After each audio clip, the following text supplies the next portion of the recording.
Happy evening all of you. I am professor Anant Kumar Das. आज मैंने बहुत ही अच्छा टॉपिक आप लोगों के लिए लिया है, the difference between career adviser and career counsellor. जी हाँ, the difference between career adviser and career counsellor. आपको लग रहा होगा कि दोनों ही वर्ड सेम है।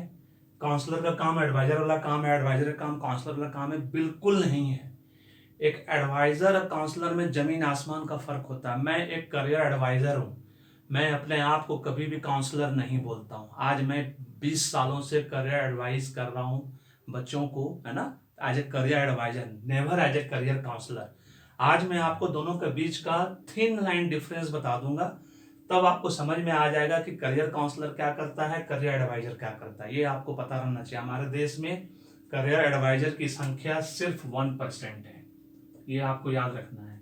और करियर काउंसलर की संख्या 99% है हमारे देश में, है ना। इस कैटेगरी में करियर काउंसलर आते हैं। अब आपको समझ में आना चाहिए पहले कि करियर एडवाइजर करता क्या है। करियर एडवाइजर सबसे पहले जब भी कोई बच्चा उनके पास आता है, या executive manager, individual, family, girls, है ना, वुमन, कोई भी उनके पास आता है, रिटायर्ड पर्सन, रीस्टार्ट पर्सन, सबसे पहले वो एजुकेट करता है।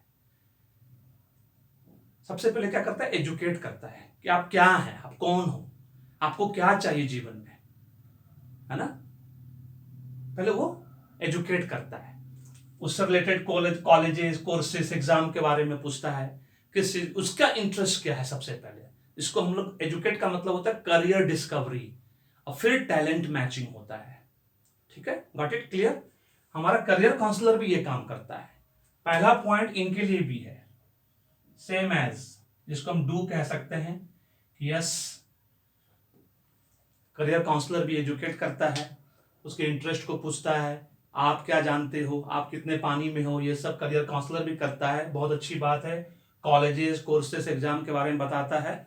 बस यहाँ पर बस फर्क इन दोनों में यही है कि करियर एडवाइजर बहुत स्पेसिफिक होता है। आपके चॉइस को, आपके इंटरेस्ट को सबसे पहले वो पूछेगा आपका इंटरेस्ट किस में है। दोनों में फर्क ये है कि ये बहुत सारा डेटा दे देता है आपको। करियर काउंसलर, जब करियर काउंसलिंग के लिए आप जाएंगे तो बहुत सारा डेटा दे देगा आपको, 200-200 पेज का डेटा दे देगा, 5,000 कॉलेज का आपको एड्रेस दे देगा, बहुत सारी चीजों का। लेकिन करियर एडवाइजर ऐसा नहीं करता है, क्योंकि करियर एडवाइजर फिजिशियन नहीं होता है, वो स्पेशलिस्ट होता है। दोनों में फर्क है। जनरल फिजिशियन, एक डॉक्टर जनरल फिजिशियन होता है जो कि सब चीज को चेक करता है, चाहे आपको डायबिटीज हो, सर्दी, खांसी, बुखार, कुछ भी हो, सब चीज को चेक कर देगा।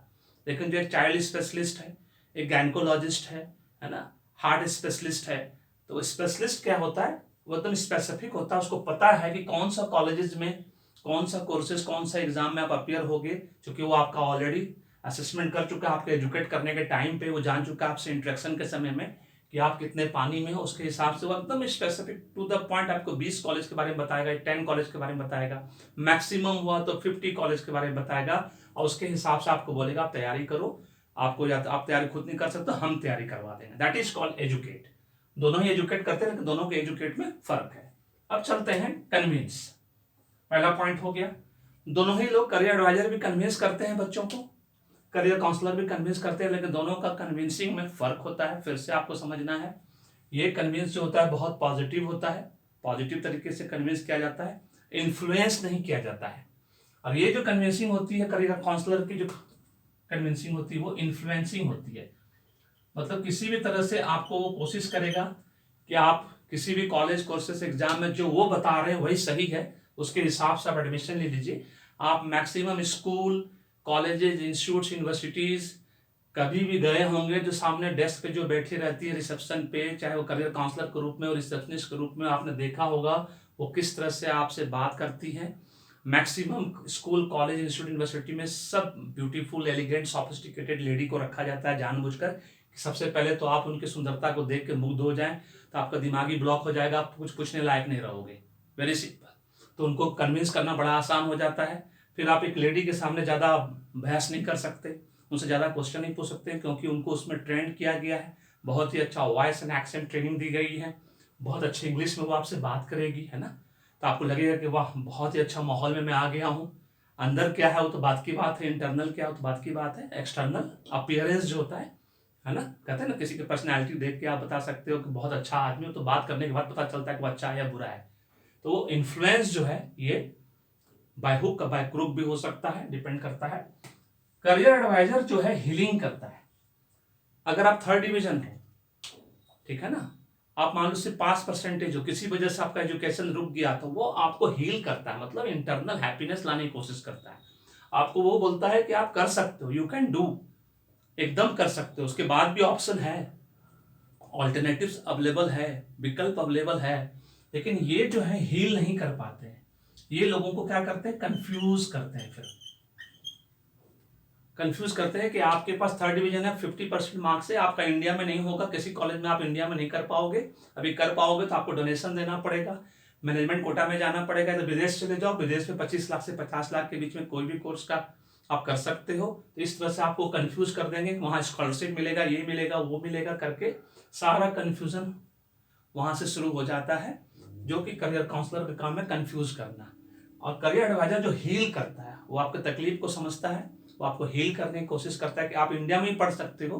फिर उसके हिसाब से स्कूल कॉलेज ढूंढा जाता है जिसमें कि आपका एक्स्ट्रा पैसा खर्चा ना हो, आपको डोनेशन देने की जरूरत नहीं है, मैनेजमेंट कोटा में जाने की जरूरत नहीं है। आजकल नीट एग्जाम में आप देख ही रहे हैं, है ना, प्राइवेट मेडिकल कॉलेज से करने के लिए MBBS 1-1 करोड़ रुपया दिया जा रहा है अननेसेसरली। और वो सारे प्राइवेट मैनेजमेंट कॉलेज, उसमें सिर्फ 1% मैनेजमेंट कॉलेज अच्छा है, 99% जो है पूरा 5 स्टार 7 स्टार लग्जरी होटल्स की तरह है। वहाँ पे वही बच्चे पढ़ सकते हैं, अच्छा कर सकते हैं जिनके माता पिता ऑलरेडी डॉक्टर हैं, जिनको मालूम है कि पढ़ कर निकलेंगे उनका बिजनेस संभाल लेंगे, क्लिनिक संभाल लेंगे, नर्सिंग होम संभाल लेंगे, हॉस्पिटल संभाल लेंगे। लेकिन ये चीज़ कोई ध्यान नहीं दे रहा है, क्योंकि सब माँ बाप को पहले इंजीनियर डॉक्टर बनाना अपना बेटा को, बाय हुक और बाय क्रुक। इसी का फायदा ये करियर काउंसलर उठाते हैं, और इसीलिए मशरूम्स की तरह ये सब चीज़ करियर काउंसलिंग का धंधा बहुत फल फूल रहा है। एडवाइजर आपको मिलेगा नहीं, ईमानदार आदमी मिलेगा नहीं आपको, 1% लोग ईमानदार है, और ईमानदार लोगों की कोई कदर ही नहीं है, हम जैसे ईमानदार लोगों की कदर ही नहीं है, वेरी सिंपल।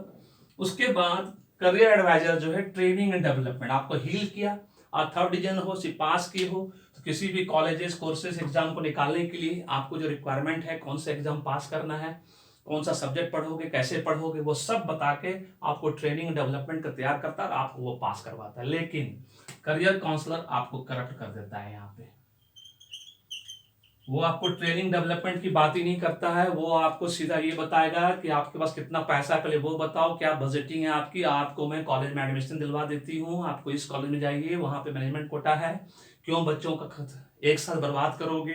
सबसे पहले तो यही बात बोल के माँ बाप को पीछे धकेल देता है कि 1 साल बर्बाद हो जाएगा आपका बच्चों का। माँ बाप भी एकदम बेचारे ये शौक हो जाते हैं मेरे बच्चा का 1 साल बर्बाद हो जाएगा। ऐसा क्या हो जाएगा 1 साल बर्बाद होने में, जब सिविल सर्विस की तैयारी में लोग 6-6 साल लगाते हैं उसके बाद भी नहीं होता है। तो आप ये क्यों नहीं समझते हो कि इंजीनियरिंग मेडिकल में अगर 1 साल बर्बाद ही हो गया तो क्या हुआ, देर आएंगे लेकिन दुरुस्त रहेंगे, इस कहावत पे काम करना चाहिए।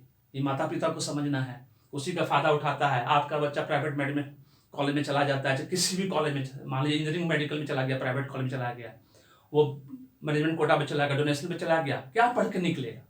मैंने अपने जीवन में ऐसे बहुत सारे बच्चों को देखा जो 2nd year 3rd year 4th year में कोर्स छोड़ के भाग जाते हैं, नहीं पढ़ पाते हैं, क्योंकि इंजीनियरिंग मेडिकल बोलते ना सबका कप ऑफ टी नहीं है, सब लोग नहीं कर सकते, उसके लिए एप्टीट्यूड चाहिए मैथ्स का, जो सबके बस की बात नहीं है। ये चीज़ आप नहीं समझते हैं, उसी का फायदा करियर काउंसलर उठाता है, क्योंकि आपको ईमानदार आदमी के पास आप नहीं जा पा रहे हो, या आप ढूंढ नहीं पा रहे हो, करियर एडवाइजर को आप नहीं ढूंढ पाते हो, जिसकी वजह से ये प्रॉब्लम होता है कि 99% लोग आपको वहाँ पे एकदम खाने के लिए बैठे हैं, किसी तरह से बाय हुक और क्रुक उनको अपना प्रॉफिट बनाना है। उसके लिए वो एजुकेट, इन्फ्लुएंस, कंफ्यूज, करप्ट, मतलब एजुकेशन, कन्विंसिंग, कंफ्यूज, करप्ट। आपको काउंसलर जो है एजुकेट करता है पहले, फिर कन्विंस करता है, फिर कंफ्यूज करता है, फिर करप्ट कर देता है कि आपको परसेंटेज दिलवा देंगे, आपको छूट दिलवा देंगे, बहुत सब तरीके से वो आपको करप्ट कर देता है। This is the big difference between career adviser and career counsellor. अगर आपको लगता है कि आपको मेरी बात समझ में आई, क्योंकि हर चीज के पीछे लॉजिक होता है, आपको अगर ये लॉजिक समझ में आया तो इस वीडियो को सब्सक्राइब करना और फॉरवर्ड करना नहीं भूलिएगा, सो दैट कि लाखों लोग होते हैं वीडियो पहुंचे, उनको पता लगे कि आपको ईमानदार आदमी करियर एडवाइजर ढूंढना है, करियर काउंसलर नहीं ढूंढना है। लेट अस फाइंड आउट, है ना। So thank you so much. May God bless you. The happy beginning.